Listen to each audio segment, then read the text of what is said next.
रुचि एक आदमी, उसके पास पावर है, पोजीशन है, नॉलेज है। वो एक अंपायर की लाइब्रेरी का हेड है।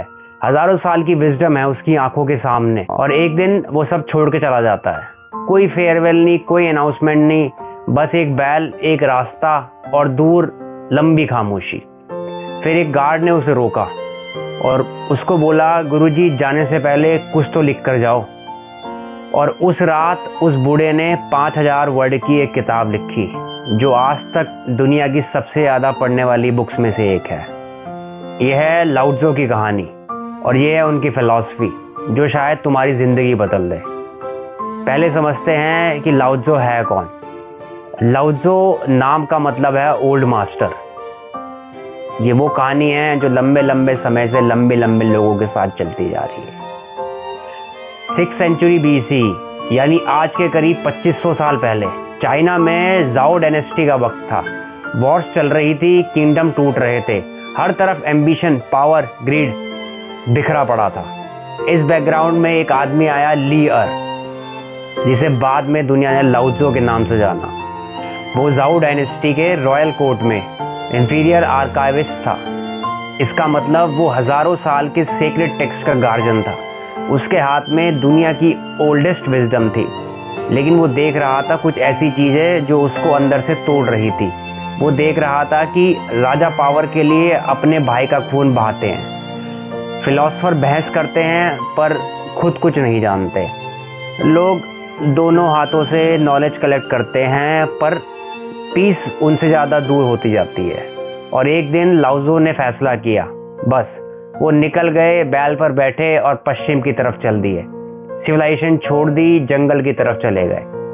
हाँ, पर पास का एक गार्ड, जिन जाए, उसने लाओ त्से को रोका और कहा, आप जा रहे हो जाइए, पर इस दुनिया के लिए कुछ तो छोड़ जाइए, अपनी विजडम लिख के जाइए। और लाओ त्से रुके और उन्होंने कलम उठाया। उस एक रात उन्होंने एक किताब लिखी, नाम था उसका ताओ ते चिंग। फिर वो गए कहाँ, आज तक कोई नहीं जानता। यही उनकी कहानी थी, सिंपल, मिस्टीरियस और परफेक्ट। अब आते हैं उनकी टीचिंग्स पर।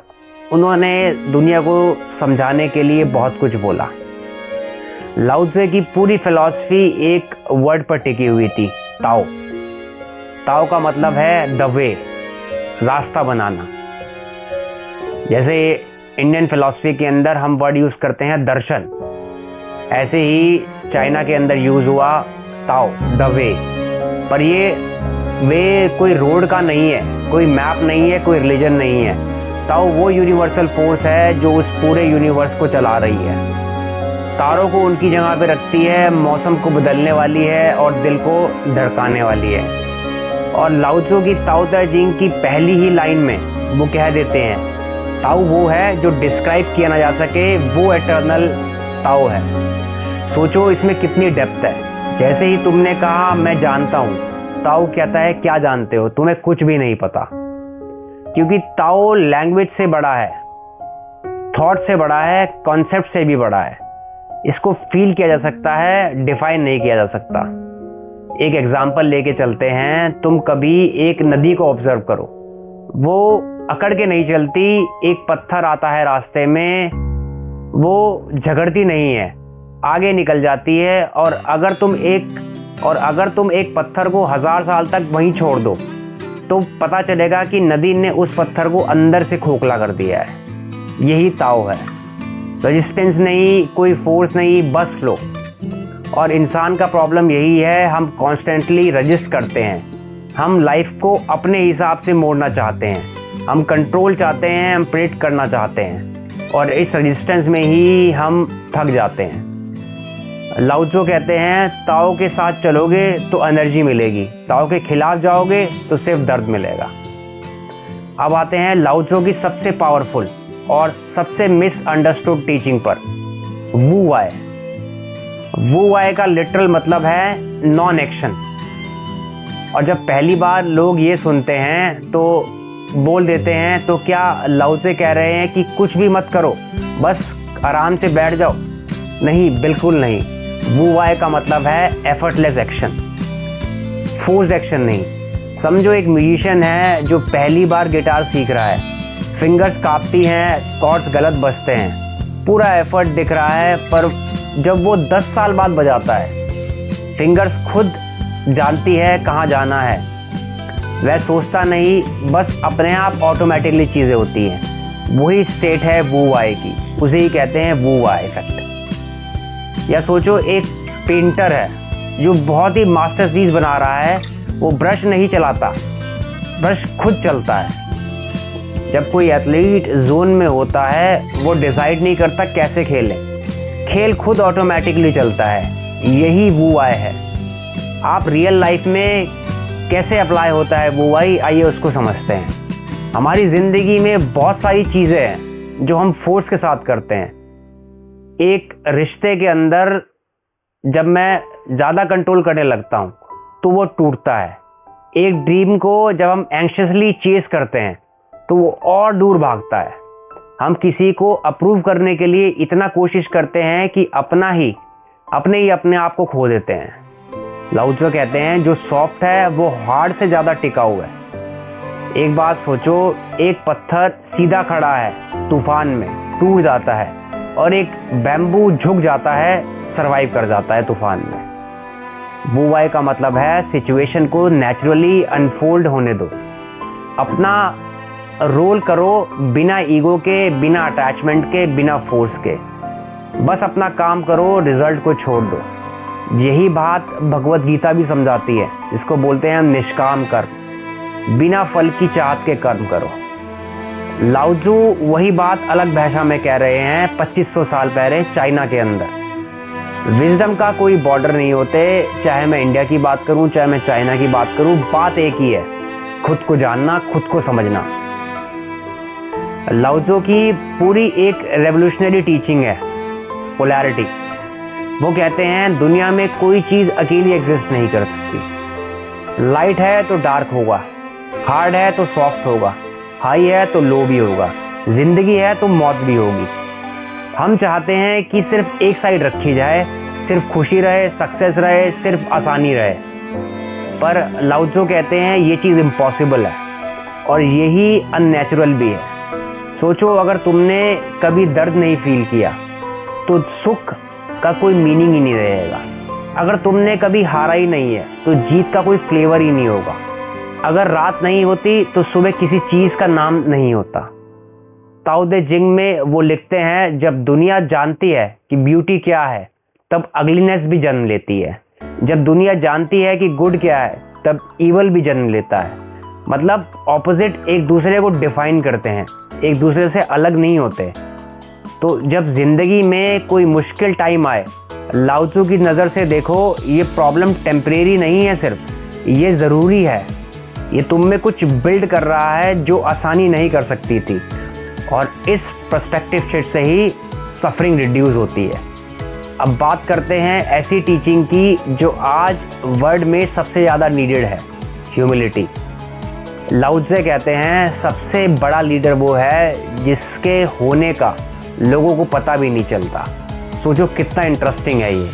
आज का लीडर चाहते हैं एप्लॉज मिले, कैमराज मिले, हेडलाइंस मिले, पर लाओ त्से का आइडियल लीडर है काम करता है और कोई क्रेडिट नहीं लेता।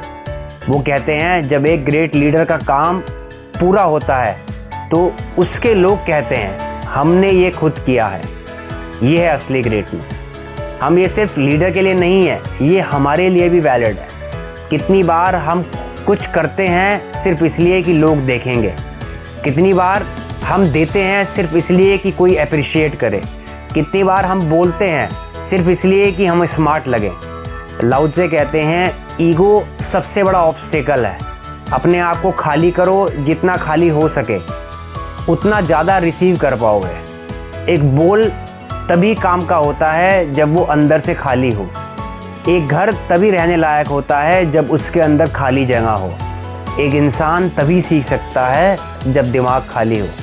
अजम्पशन से, प्री जजमेंट से वो बिल्कुल फ्री होता है।